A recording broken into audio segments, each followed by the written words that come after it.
स्वयंसेवी शिक्षण संस्थान संरक्षण समिति जयपुर एवं राजस्थान रेडीमेड्स झोटपड़ा के सौजन्य से पर्व स्वरूप Bilas marriage garden Govindpura Kalwar road Jaipur में आज जिला स्तरीय नववर्ष स्नेह मिलन समारोह आयोजित किया गया। समिति के अध्यक्ष भूपराम शर्मा ने सभी को शुभकामनाएं देते हुए कहा कि यह वर्ष सभी के लिए मंगलमय, कल्याणकारी, सुखमय, आनंदमय, हर्षोल्लास से परिपूर्ण रहे। सभी संस्थाएं एवं संचालकगण प्रगति के पथ पर अग्रसर रहें। आपने बताया कि समिति 22 वर्षों से गैर राजनीतिक रूप से निजी स्कूलों एवं विद्यार्थियों के हित में सक्रिय रूप से कार्य कर रही है। राजस्थान में 35,000 निजी विद्यालय संचालित हैं, इनमें 8 लाख कर्मचारी कार्यरत हैं। राजस्थान के शिक्षा स्तर की वृद्धि में निजी विद्यालयों का महत्वपूर्ण योगदान है। जिला प्रमुख श्रीमती रमा चोपड़ा ने कहा कि शिक्षा के क्षेत्र में निजी विद्यालय सराहनीय कार्य कर रहे हैं, सरकार को इनका सहयोग करना चाहिए। पूर्व जिला कलेक्टर जगरूप सिंह यादव ने नई शिक्षा नीति की विसंगति को दूर कर लागू करने की सिफारिश की। समारोह में प्रदेश अध्यक्ष LC भारतीय ने अपने उद्बोधन में सरकार की भेदभावपूर्ण नीति के प्रति विरोध प्रकट करते हुए कहा कि सरकार द्वारा निजी एवं सरकारी विद्यालयों में भेद नहीं करना चाहिए। जो सुविधाएं सरकारी विद्यालयों में अध्ययनरत विद्यार्थियों को मिल रही हैं, वह सभी सुविधाएं निजी विद्यालयों में अध्ययनरत विद्यार्थियों को भी मिलनी चाहिए। सचिव जसवंत सिंह यादव ने समिति द्वारा नर्सरी में RT के प्रवेश प्रारंभ करने, निजी विद्यालयों के विद्यार्थियों को छात्रवृत्ति प्रदान करने, शिक्षक दिवस पर निजी विद्यालयों के शिक्षकों को सम्मानित करना इत्यादि मांगें रखीं। संरक्षक अनूप सिंह शेखावत ने समारोह में समस्त अतिथियों एवं संचालकों के आभार व्यक्त किया। इस अवसर पर सभी का सम्मान किया गया, साथ ही मीडिया कर्मियों का भी सम्मान किया गया। इस अवसर पर ब्लॉक प्रमुख शिक्षा अधिकारी नरेंद्र सिंह शेखावत, ACBEO अर्जुन लाल, ओम प्रकाश, विद्याधर नगर ब्लॉक अध्यक्ष हरेंद्र सिंह जादौन ने बताया कि समिति के कार्यों के लिए मैं सदैव तत्पर रहूँगा। किशन मित्तल, उपाध्यक्ष भारती शर्मा, कोषाध्यक्ष प्रभाकर पचौरी, मनोज शर्मा, अजय वीलवाल इत्यादि ने अपने विचार व्यक्त किए। इस समारोह में 300 विद्यालयों ने भाग लिया।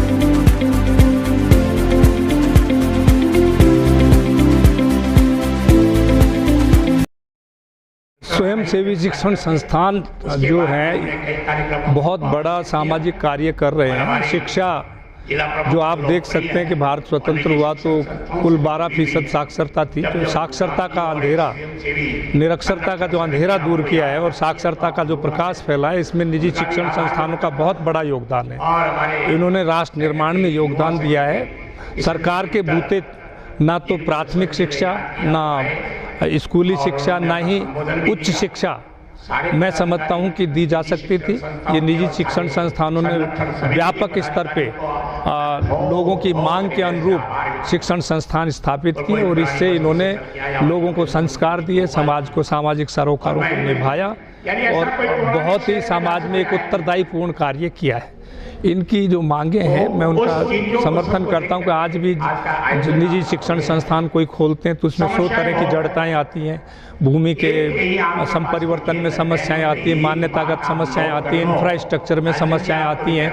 सरकार की जो योजनागत लाभ हैं वो इनको नहीं दिया जाता, फिर भी ये स्टे कर रहे हैं। नई तकनीक के भी जो तकाजे हैं उनसे भी ये सबसे पहले आत्मसात करते हैं, गुणवत्तापूर्ण शिक्षा देते हैं, अच्छे रिजल्ट पोस्ट करते हैं। तो मैं समझता हूँ इनमें इनकी सामाजिक सरोकार और प्रतिबद्धता बनी हुई है और इनकी जितनी प्रशंसा की जाए वो कम है। वर्चुअल एजुकेशन की बात आ रही है, उसको लेकर स्कूलों को क्या फर्क? वर्चुअल एजुकेशन जैसे जैसे समय समय पर तकनीक बदलेंगी और मैं समझता हूँ समाज में बुनियादी परिवर्तन आएगा, तो वर्चुअल एजुकेशन है वो अपने आप में एक मोड है और मैं समझता हूँ इनको आत्मसात करना चाहिए। निजी शिक्षण संस्थानों को वर्चुअल मीडियम में एजुकेशन देने का प्रोग्राम आयद करना चाहिए। और अब नई तकनीक के चलते खास तौर से GPT चैट जो आया है उसके चलते मैं समझता हूँ कि आगे आने वाले समय में और 5-10 साल में इतने बुनियादी परिवर्तन शिक्षा के जगत में आएंगे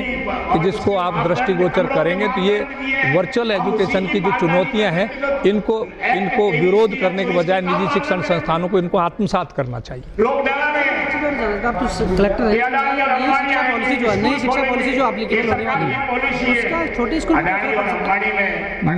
नई शिक्षा नीति है उसमें मैं समझता हूँ कोई बहुत बुनियादी परिवर्तन नहीं किया। जैसे उन्होंने एक तो उसका स्ट्रक्चरल परिवर्तन किया है और साथ में जैसे कौशल की जो शिक्षा दी जा रही है वो 5वीं से 8वीं के स्तर पे की गई है, वो मैं समझता हूँ उचित नहीं है।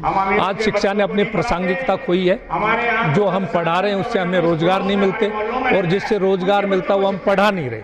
तो एक ये बुनियादी परिवर्तन ये होना चाहिए कि 12वीं क्लास के बाद पाठ्यक्रम केवल वही होने चाहिए, कौशल की शिक्षा दी जानी चाहिए जो समाज में खासतौर से उद्योगों में जिन हुनर की ज़रूरत है वही शिक्षा दी जानी चाहिए, ताकि 1.5 करोड़ जो बेरोजगार हर साल शिक्षा प्रणाली पैदा कर रही है वो किंकर्तव्य विमूढ़ होके और केवल प्रतियोगी परीक्षाओं के लिए और सरकारी नौकरियों के लिए भटके। ये मैं समझता हूँ लक्ष्य नहीं है शिक्षा प्रणाली का। शिक्षा प्रणाली को व्यक्तित्व का सर्वांगीण विकास करने पे जोर देना चाहिए, जिसमें सभी विद्यार्थियों को अपनी शिक्षा प्राप्त करने के पश्चात उनका सर्वांगीण विकास इस तरह के वो आत्मनिर्भर भी बन सकें और समाज में अपना रचनात्मक योगदान दे सके। ये लक्ष्य शिक्षा का होना चाहिए। सर बताएं क्या प्रोग्राम है आज स्वयंसेवी शिक्षण संस्थान संरक्षण समिति और राजस्थान रेडीमेड्स के सौजन्य से नववर्ष स्नेह मिलन कार्यक्रम और स्कूल निदेशक का सम्मान समारोह आयोजित किया गया है। और इसका उद्देश्य हमारा ये था कि हम जयपुर ज़िले का ये जिला स्तरीय कार्यक्रम है, जयपुर ज़िले से ज़्यादा संस्था संचालक यहाँ एकत्रित हों और हम अपनी बात अपनी समस्याओं को सबके सामने रख सकें। तो हमारा अभी पहला सत्र ही चल रहा है जिसमें विभिन्न विद्यालयों के संचालक गणों ने अपनी अपनी समस्याएं रखी हैं और हम उनको अभी नोट करेंगे। द्वितीय सत्र हमारा जो सम्मान समारोह शुरू होगा, अभी हमारे प्रदेश अध्यक्ष माननीय LC भारती जी और कृष्ण मित्तल जी आ गए हैं, साथ ही पूर्व जिला कलेक्टर जगरूप सिंह यादव, जिला प्रमुख रमा चोपड़ा और नगर निगम ग्रेटर की मेयर सौम्या गुर्जर इत्यादि अनेक जो अतिथिगण अभी आने वाले हैं। उसके बाद ही दूसरा सत्र शुरू हो जाएगा। इसका उद्देश्य एक है कि हमारे इस संगठन को जो है मजबूत बनाना है, क्योंकि स्वयंसेवी शिक्षण संस्थान संरक्षण समिति 2001-2002 से लगातार निजी विद्यालयों के हित के लिए और इसके लिए ही नहीं बल्कि निजी विद्यालयों में अध्ययनरत विद्यार्थियों के को सम्मान प्रदान करने के लिए और उनके हितों की रक्षा करने के लिए लगातार कार्य कर रही है। समय समय पर अनेक आयोजन होते रहते हैं जिसमें हम अपनी संस्थाओं के जो कार्यरत शिक्षक हैं उनको ट्रेनिंग का प्रोग्राम्स है, सेमिनार है, नई शिक्षा नीति पर सेमिनार। इसके अलावा बोर्ड में जो प्रथम स्थान प्राप्त करने वाले कक्षा 8, 10, 12 के विद्यार्थियों का सम्मान समारोह आयोजित किया जाता है। और इसका उद्देश्य है कि जो निजी शिक्षण संस्थाओं का राजस्थान में बहुत बड़ा महत्व है। पूरे राजस्थान में 35,000 निजी शिक्षण संस्थाएं कार्यरत हैं, जिनमें जो है लगभग 8 लाख जो कर्मचारी हैं वो कार्यरत हैं। तो निजी शिक्षण संस्थाएं जहां शिक्षा का प्रचार प्रसार का कार्य कर रही हैं, वहीं दूसरी ओर बहुत एक बड़ी संख्या में लोगों को रोजगार देने का भी कार्य कर रही हैं। और लेकिन हम कई बात में हम सरकार से कुछ असहमत हैं, क्योंकि सरकार ने कुछ भेदभावपूर्ण नीति अपना रखी है और उसका हम विरोध करते हैं। आज हमारा एक ज्ञापन भी तैयार होगा, जिस ज्ञापन को हम माननीय मुख्यमंत्री जी, माननीय शिक्षा मंत्री जी को तक पहुँचाएंगे अपनी समस्याओं को, और हम निवेदन करेंगे उनसे कि हमारी इन समस्याओं का शीघ्र समाधान हो। शिक्षा प्राप्त करने वाला विद्यार्थी चाहे वो सरकारी स्कूल में हो या प्राइवेट स्कूल में हो, वो केवल एक विद्यार्थी है और उसके लिए किसी प्रकार का भेदभाव नहीं होना चाहिए। जैसे हम देखते हैं कि सरकारी स्कूलों में छात्रवृत्ति प्रदान की जाती है, लेकिन प्राइवेट विद्यालयों में किसी विद्यार्थी को छात्रवृत्ति नहीं दी जाती। इसी प्रकार से अनेक प्रकार की और सुविधाएं, लैपटॉप है, अनेक प्रकार की सुविधाएं सरकारी विद्यालयों में दी जाती हैं पर निजी विद्यालयों में वो नहीं दी जाती। तो हम ये पुरजोर मांग करते हैं इस समिति के माध्यम से कि वो भेदभाव खत्म होना चाहिए और सबके साथ समानता का का व्यवहार हो और सब में एक सद्भाव और जो है समानता की भावना पैदा हो, ऐसी हमारा प्रयास है। और इसी के उद्देश्य को लेकर के आज ये विशाल रूप में हमारा ये कार्यक्रम जयपुर जिला स्तरीय स्वयं सेवी शिक्षण संस्थान संरक्षण समिति के द्वारा आयोजित किया गया है। मैं यही आपसे निवेदन कर रहा हूँ कि समिति पुरजोर मांग करती है कि उन समस्याओं का समाधान हो और हम सब मिलजुल करके आगे बढ़ें, विद्यार्थी का विकास हो, संस्थाओं का विकास हो और संस्थाओं के हित में हम प्राणपण से आगे तक हम लड़ते रहेंगे, ऐसा मेरा निवेदन है। अध्यक्ष भूपराम शर्मा, स्वयं सेवी शिक्षण संस्थान संरक्षण समिति जयपुर।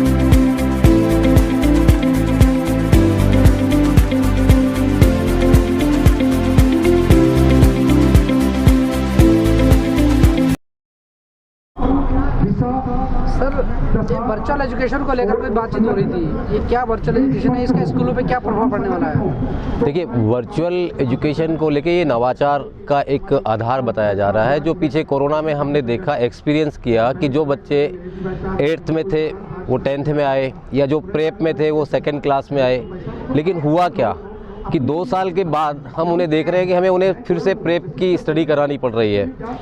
तो नवाचार के लिए ठीक है कि बड़े बड़े टीचर्स से वो पढ़ाया जाएगा, लेकिन जो इंटरेक्शन होता है वो यकीनन फिजिकल क्लासरूम में ही हो पाता है और उसी से ही बच्चा बहुत अच्छे से सीख पाता है। अदरवाइज़ तो फिर बहुत आसानी से ये चीज़ लागू कर दी जाए पर इसके रिजल्ट मेरे नज़र बहुत मुश्किल रहेंगे, और ये दोनों के लिए ही, अभिभावकों के लिए भी और बच्चों के लिए भी। अल्टीमेटली हम बच्चों के लिए ही काम कर रहे हैं और बच्चों के लिए तकलीफदेह होने वाला है भविष्य में। क्या किस तरह की परेशानी है स्कूलों की सर, जो आप सरकार के सामने उठाना चाहते हैं? देखिए, ये जो स्वयं सेवी शिक्षण संस्थान समिति जो है प्राइवेट एजुकेशंस के लिए, ये एक ऐसा प्लेटफार्म है जो संघर्षरत है उन स्कूल्स की समस्याओं को सरकार और कानून के सामने रखने के लिए, जिनसे वो रोज़मर्रा की ज़िंदगी में जूझते हैं। जैसा अभी हमारे अध्यक्ष महोदय भूपराम जी ने बताया कि एक भेदभाव किया जा रहा है। सरकारी स्कूल का विद्यार्थी अलग कैटेगरी में, उसको अलग फीचर्स है, उसको अलग सुविधाएं हैं, उसको अलग तरह से माना जाता है, और प्राइवेट स्कूल का विद्यार्थी उसको अलग तरह से माना जाता है। कई बार हमें पोर्टल की समस्या आती है, कई बार हमें स्कॉलरशिप की समस्या आती है, कई बार हमें बहुत अलग अलग डिफरेंट टाइप की, तो हमें भेदभाव लगता है, एकता समानता दिखाई नहीं देती और इससे हम बहुत तकलीफ रहती है, और इसी चीज़ को हम आगे रखना चाहते होते हैं सरकार के सामने। इसीलिए आज ये हमारे मनोज जी भाई साहब भी यहाँ साथ में, आज उनका बहुत बड़ा सहयोग हमारे को यहाँ पे जो स्वयं यहाँ पे स्कूल और कॉलेजेस चलाते हैं, ऐसे ही जसवंत जी भाई साहब हैं, सब लोगों के सामूहिक प्रयास से एक बहुत ही विशाल आयोजन आज हुआ है, और ये एक आगाज है यूनिटी का। संघे शक्ति कलियुगे, कलियुग में संगठन में ही शक्ति होती है, और ये संगठन ही है जो हमारी आवाज़ को मजबूत उठाएगा। हर शिक्षण संस्था और हर अभिभावकों के भी हम साथ हैं, उन सब की समस्याओं को लेकर हम आगे बढ़ेंगे और इनका निराकरण करने के लिए संघर्षरत रहेंगे। स्वयं सेवी शिक्षण संरक्षण समिति जयपुर के इसकी तरफ से मैं सचिव जसवंत सिंह यादव बोल रहा हूँ। हमारा आज का जो कार्यक्रम है ये जयपुर ज़िले के समस्त प्राइवेट स्कूलों को बुलाकर के नववर्ष स्नेह मिलन में एक दूसरे का सम्मान करना, गेट टुगेदर बात करना, स्कूलों की समस्याएं जो सरकार की तरफ से हमारे साथ भेदभाव बरता जा रहा है उस पर बात करने के लिए एक बिगुल की शुरुआत की है। आज हमने बिगुल बजा दिया है, और इसके लिए हमें चाहे जितना संघर्ष करना पड़े, चाहे मंत्री जी के पास जाना पड़े, मुख्यमंत्री जी के पास जाना पड़े, किसी के पास भी जाना पड़े, अधिकारियों के पास जाना पड़े, हम हमारे प्राइवेट स्कूलों की जो समस्याएं हैं उनके निराकरण के लिए हमेशा प्रयत्नरत रहेंगे, प्रयासरत रहेंगे, संघर्ष करेंगे। और साथ ही हमारी जो मुख्य समस्याएं बोर्ड से संबंधित हैं, मान्यताओं से संबंधित हैं, और इनमें जो एक तरह से ठेकेदारी प्रथा हो रही है या चौथ वसूली की जो समस्याएं हैं, पैसे दे करके काम होते हैं, गरीब स्कूल वाले का काम नहीं होता, उनके लिए हम लड़ाई लड़ेंगे, संघर्ष करेंगे और हमारे संगठन को मजबूत करेंगे। जो हमारा जयपुर का संगठन है, इसे हम प्रांतीय लेवल पे ले जाएंगे और इस संगठन के लिए हम पूरा प्रयास करेंगे, कार्य करेंगे और सभी स्कूलों की समस्याओं का निराकरण कराने का प्रयास करेंगे। कितने स्कूल ने पार्टिसिपेट किया सर आपके शिविर में? आज करीब 500 स्कूल हैं जिन्होंने आ रहे हैं संचालकगण आते जा रहे हैं। अभी भी 20-25 संचालक हो रहे हैं और अभी जयपुर के पूर्व कलेक्टर जगरूप सिंह जी भी आने वाले हैं 2-4 मिनट में। और अधिकारियों का, पूर्व अधिकारियों का हमें बड़ा स्नेह मिलता रहा है और हम आशा करते हैं। हमारे साथ सबसे बड़ी विडंबना है कि आप हमारे साथ नहीं हैं, यानी मीडिया हमारे खिलाफ है। तो हम चाहेंगे कि आप हमारा सपोर्ट करें, आप हमें समर्थन दें। हम आपसे विनम्र निवेदन करते हैं कि आप हमारी समस्याओं को ज़्यादा से ज़्यादा उजागर करें। धन्यवाद। सर बताइए, क्या बेसिक समस्याएं स्कूल की होती हैं जिसको लेकर आप संगठन को मजबूत करना चाहते हैं? देखिए, अभी जो वर्तमान में जो बेसिक समस्याएं हैं वो गवर्नमेंट और प्राइवेट से संबंधित समस्याएं हैं। जैसे गवर्नमेंट स्कूल वालों को के बच्चों को छात्रवृत्ति दी जाती है, लेकिन प्राइवेट स्कूल वालों को छात्रवृत्ति नहीं जाती है। उनको जैसे स्कूटी की योजना है वो गवर्नमेंट स्कूल वालों को प्रीफर किया जाता है, लेकिन हमारे बच्चों को नहीं किया जाता है। और हमारे उनके बच्चों में काफ़ी अंतर होता है और भी कई डिफरेंस होते हैं। जैसे टीसी से संबंधित हमारा जो एक पोर्टल है, आरटी पोर्टल, उस पोर्टल को हमारे लिए तो बंद कर दिया जाता है, जबकि उनके लिए वो पोर्टल पूरे साल भर खुला रहता है। इसका निराकरण क्या प्रपोजल, किस तरह से सरकार को आप समझाना चाहते हैं? भाई, हम गवर्नमेंट से निवेदन करना चाहते हैं कि गवर्नमेंट और प्राइवेट ये दोनों अलग अलग नहीं है, क्योंकि मान्यता सेम होती है, मान्यता के नियम सेम होते हैं, तो नियमावली भी सेम होनी चाहिए। उनके लिए अलग नियम कायदे नहीं होने चाहिए और गवर्नमेंट को एक आंख से ही दोनों चीज़ों को देखना चाहिए, गवर्नमेंट और प्राइवेट को। ठीक है सर, आपका नाम? बीरबल गुजर, पूर्व कोषाध्यक्ष, स्वयं सेवी शिक्षण संस्थान समिति। सबसे पहले जयपुर प्लस न्यूज़ चैनल को, जो आपका बहुत बढ़िया चैनल है, जो हमेशा प्राइवेट स्कूल और सोशल एक्टिविटीज़ में हमेशा आप एक्टिव रहते हैं, इसके लिए मैं आपको थैंक्स देना चाहूँगा।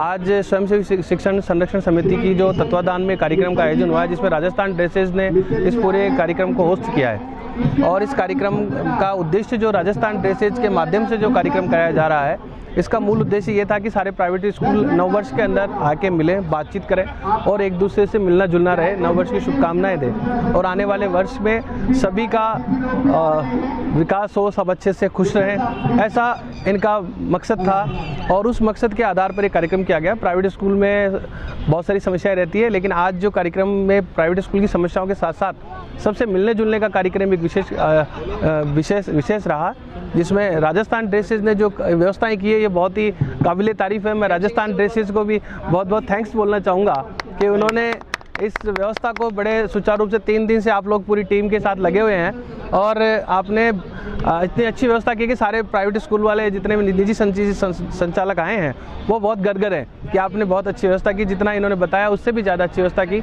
मैं पुनः जयपुर प्लस टीवी का बहुत बहुत धन्यवाद देना चाहूँगा। थैंक्स। ये अभी आज जो प्रोग्राम हो रहा है, जो भी व्यवस्था हमने की है, ये पूरा प्राइवेट स्कूल की ऑर्गेनाइजेशन को, संस्था को हमने सहयोग किया है और ये इतना बड़ा जो भी किया है एक नववर्ष का स्नेह मिलन है। बट इसके पीछे साथ ये भी है कि हमने संस्था को सहयोग किया तो संस्था से भी हम एक्सपेक्ट करते हैं कि वो हमें भी सहयोग करें, यानी जो भी समाज में चल रहा है वो आपसी चलने के साथ ही काम होगा। तो हम उम्मीद करते हैं संस्था वालों से कि हमें पूरा सहयोग करें, हम पूरी अच्छी सर्विस उन्हें देंगे, सेवा देंगे, साथ ही वो भी हमारे को पूरा कोऑपरेट करें। क्या चीज़ें प्रोवाइड करते हैं? पूरा स्कूल ड्रेस मटेरियल का हमारा काम है, प्लस फैमिली वेयर रेडीमेड में भी काम है अभी, लेकिन हम संस्था से उम्मीद करते हैं स्कूल ड्रेस के लिए खाली स्कूल ड्रेस में हमें सहयोग दें। हर तरह की वैरायटी जैसी वो चाहें, उचित दाम पे उचित क्वालिटी के साथ प्रॉपर सर्विस के साथ हम लोग सेवा दें। आपका नाम जरूर?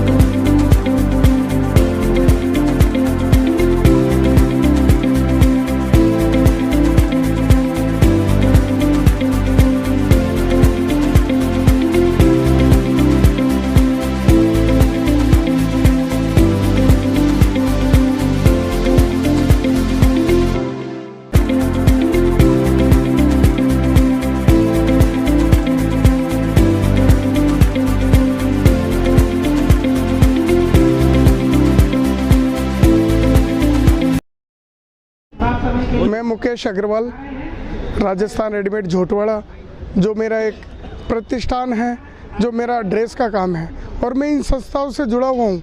लेकिन कुछ संस्थाएं जो मेरे से जुड़ी हुई नहीं थी, मैं उनसे जुड़ना चाहता हूँ, और इन संस्था वालों ने मेरे को इतना मतलब सहयोग किया कि मेरे को इस कार्यक्रम करने के लिए एक आग्रह किया। तो फिर मैंने इस आग्रह को एक बड़ा रूप देकर इस कार्यक्रम को सफलतापूर्वक बनाने की कोशिश की। कोई गलती हो क्षमा। बताएं क्या प्रोग्राम आज है शिक्षण संस्थान का? आज स्वयं सेवी शिक्षण संस्थान संरक्षण समिति का नववर्ष स्नेह मिलन समारोह है। उसमें हमने प्रयास किया है कि ज़्यादा से ज़्यादा स्कूल वालों को इनवाइट करके उनको जो स्कूलों की समस्याएं चल रही हैं आरटी को लेकर, और ऑनलाइन वर्चुअल जो उनका दे रहे हैं, रिकॉग्निशन दे रहे हैं, उन सब के बारे में जो चर्चा चल रही है उसके बारे में हमने एक बड़ी वार्ता भी रखी है साथ में, और स्नेह भोज का भी आयोजन है इसमें। कितने स्कूल इससे पार्टिसिपेट कर रहे हैं आपके साथ? हमने लगभग 500 स्कूलों को इनवाइट किया हुआ है, और ऑलमोस्ट सभी आए हैं। किसी की कोई समस्या है तो अदरवाइज सभी आए हैं इसमें।